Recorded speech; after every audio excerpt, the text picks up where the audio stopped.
اخيرا اللغز بتاع مين اللي قفل اللايف اثناء سقوط او اثناء طبعا لما بسنت ادلت بروحها. وطبعا الكل محتار مين اللي قفل البث. مين اللي قفل البث؟ تابع معايا الفيديو ده هنعرف مين اللي قفل البث وهل في شبهة جنائية ولا لأ. مش هنطول على سيادتك.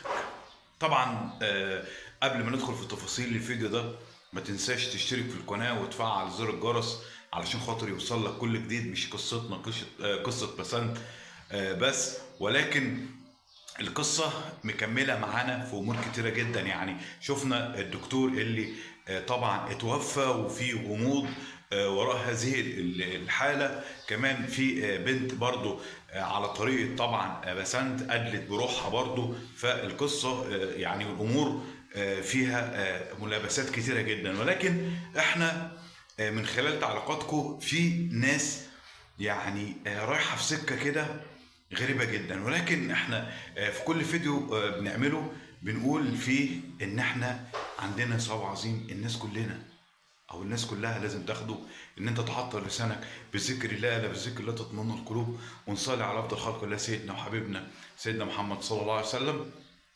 وربنا يا رب وحد الامه العربيه، اللهم امين يا رب العالمين. وبنا بقى ايه، نخش في قصتنا.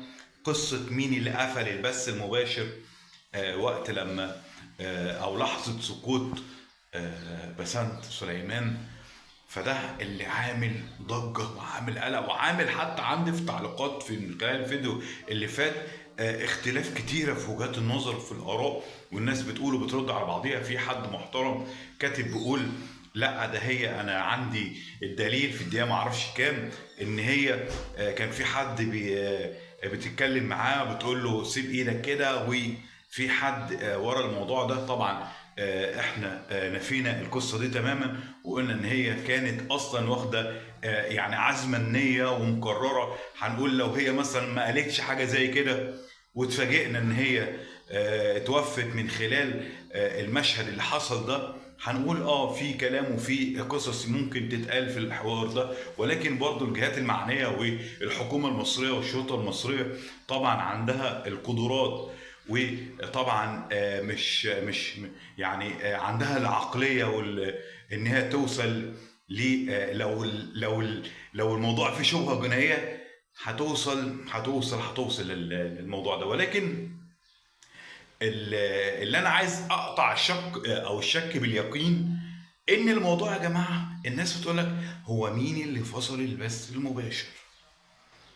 اولا التحرك كان سريع من الجهات المعنيه اصلا. ده بس يعني ده مش فيديو، يعني في فرق بين الفيديو اللي انا هصور فيديو هنزله لحضراتكم، ممكن ينزل دلوقتي ينزل بكره ينزل بعده. ولكن البث المباشر بيكون في مراقبه من الشرطه او انت بحث الانترنت فيه ناس كتير ممكن قرايبهم يعني بلغوا الشرطه الحقوا في بنت في المكان الفلاني عايزه تعمل كذا كذا كذا. فبالتو في اللحظة الشرطة وصلت، ولكن جت متأخرة ان هي خلاص يعني وهم اللي قفلوا البث المباشر ونهوا البث المباشر. يعني قولا واحدا الموضوع شارح نفسه، لا فيها حد ولا في يعني الامور فيها غموض. لا الامور واضحة جدا. هي كانت واخدة النية وربنا يعفو عنها ويرحمها يا رب ويسامحها.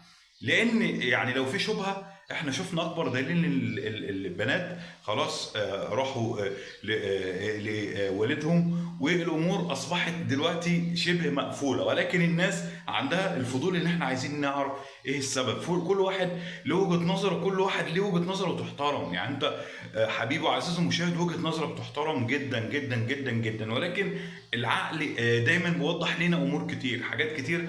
طبعا والدتها طلعت قالت روايه تانية خالص وقصه تانية خالص، وده ممكن هنتكلم فيه فيما بعد في مش هنتكلم خصيصا على هذا الامر عشان خاطر الناس ما تقولش ان انت واخد البنت ديت يعني قصه وشغلانه. لا هنتكلم في الموضوع ده مع يعني نتناقش فيه مع طبعا احداث اخرى وفيديوهات اخرى.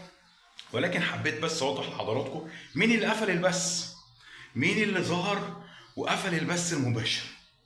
ده قولا واحدا قلنا ان في بلاغ وفي حد وصل للشرطه ان هي لازم تروح وتقفل البث عشان خاطر او تلحق الحدث ده قبل طبعا فعله. ولكن هم يعني اللي حصل ده مكتوب، وربنا يرحمها ويسامحها، ربنا يرحمها ويسامحها. ويا ريت الناس تتعظ. اي حد يا جماعه بلاش مهما نضيق او الدنيا تضيق بينا بلاش ناخد افكار، ولازم يعني في التوقيت اللي زي ده نقرب من ربنا اكتر. الصلاه، الصبر، الاحتساب، ان انت تخرج تطلع من الجوده، تتكلم، تفضفض مع ناس اقرا اتغير في ناس انت زعلان منهم، اكيد في ناس تانية.